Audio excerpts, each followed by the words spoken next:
Okay, lawn lovers, this one's for you. There are weeds invading your yard right now, and you want to pay attention. Okay, 4th of July is come and gone, and we are all in full bore summer mode.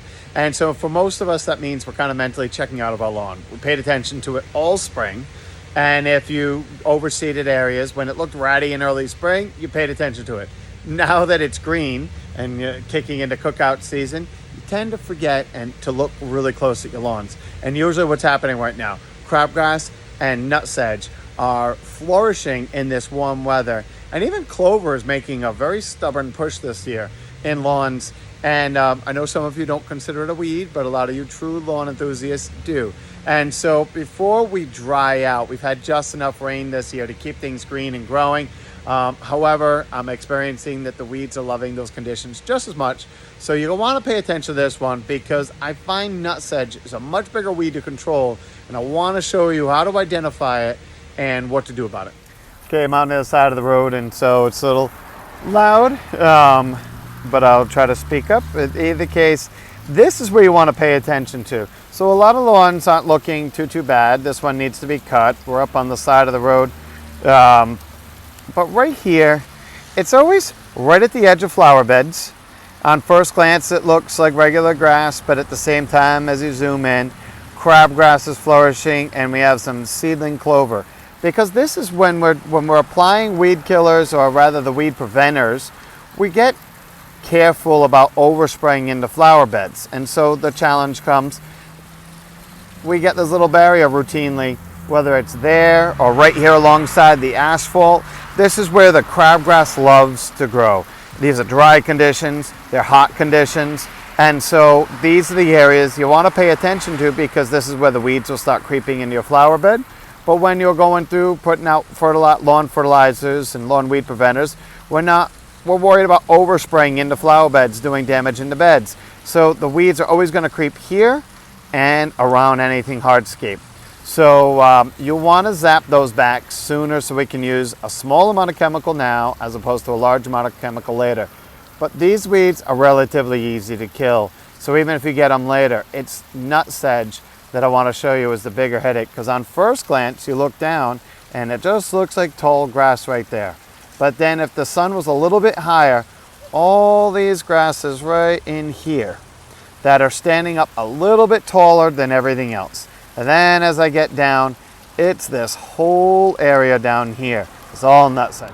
This is why I worry about nut sedge, because even in our own lawns here, I don't worry about it. I don't blast a ton of chemicals. We just try to keep the noxious ones out. But in just 1 or 2 seasons, if you're not paying attention, this whole area was just a small pocket last year, and we didn't bother treating it. And then all of a sudden, look what it did in 1 season. This, a few weeks ago, was perfectly green, nice, healthy looking grass, and most customers driving by don't even notice it. But right now, it's just all this little lime green all over the place. And it took us forever to eradicate this from in our flower beds a number of years back. But some survived and got in the lawn, and over a period of time that happens because this weed, when we were out treating a month or so ago, this was dormant. It doesn't really kick into growth until the heat kicks in. Now that we're nice and warm, it is exploding in growth and it's going to be all over the place. So this weed never gets treated when we put down our preventative growth controls or when we're doing the last fertilizer and spraying a few weeks ago because it was dormant, it wasn't there. Now summertime kicks in, it's in between most people's lawn treatments, and we're starting to see it pop up all over the place. So you can tell nut sedge is a sedge. So what I mean by that is lawn chemicals in general either kill something like this that we consider a broadleaf weed. It has a leaf completely different than to grass. Or they kill grassy weeds like this crabgrass. It has, by nature and by structure, this is what they define as a grassy weed.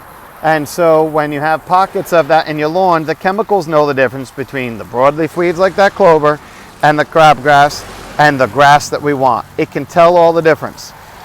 But regular weed killers do not typically control sedge. You need a sedge killer. And if you pull the plant out, and you look at your lawn and you see this lime green, grassy type looking plant that's getting bigger than all the others, and then you pull one out of the ground and roll it in your fingers. It's triangular. And so it's not nice and smooth, and that's a distinguishing characteristic that it's a sedge. And so if you're getting this noxious little critter in your lawn, you're going to want to pay attention, because the reason it is so noxious is not only does it come out in the summer and it thrives when the grass is going dormant, so it gets a chance to keep choking everything out.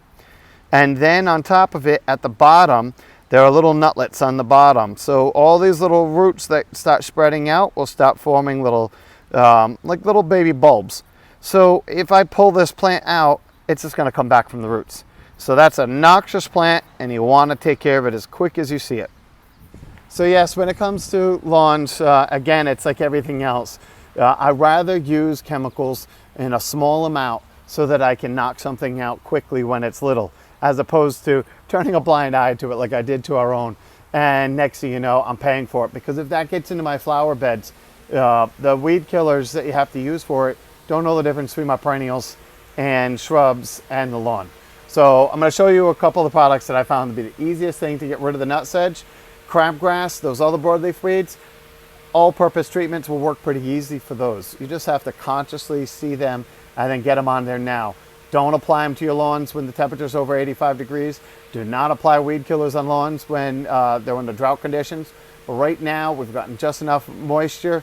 Grass is still growing well, and you still have the small window to take care of the lawn weeds. But let's take a quick peek at the sedge killers. So this one is the easiest one I have worked with, because this is just a granular. One bottle can go through and you can sprinkle it over 500 square feet. It will not kill your grass, but it will help knock out sedge. So if it's just in the lawn, then that product is nice and easy for knocking that stuff out. If you have crabgrass and some of the other broadleaf weeds, this weed out is a nice easy one to use, because the fact that it we have it in ready to use, and then you can have it in the concentrates.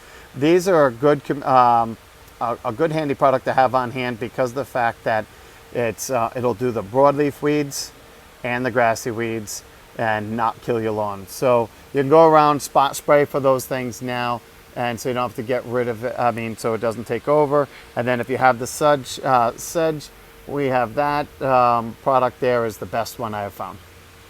So as I was mentioning, I hate using chemicals. I try to do it sparingly. If you have clover in your lawn and you don't mind it, leave it. It's very beneficial to the lawn. It's beneficial to the bees, and rabbits love it. But at the same time, if you love a good looking lawn, I get it. It can choke out the grass and make big brown patches. So in moderation and kept under control, clover is a benefit.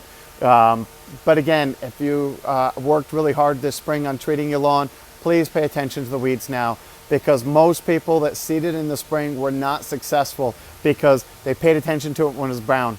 Then now all of a sudden the heat's kicking in, they're seed green in their yard, and they move on to summer mode.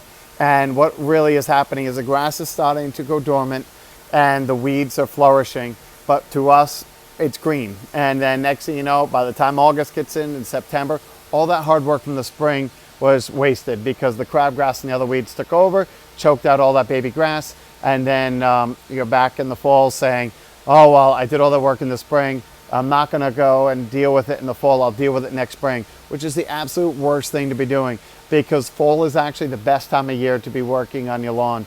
And so we spend our summer and our spring not seeding, not renovating, preparing for fall. And so go through, get your weeds out of the way now. Try to, if you seeded this spring, try not to let it get completely dry out. If we get into a drought, just an inch a week to keep it alive.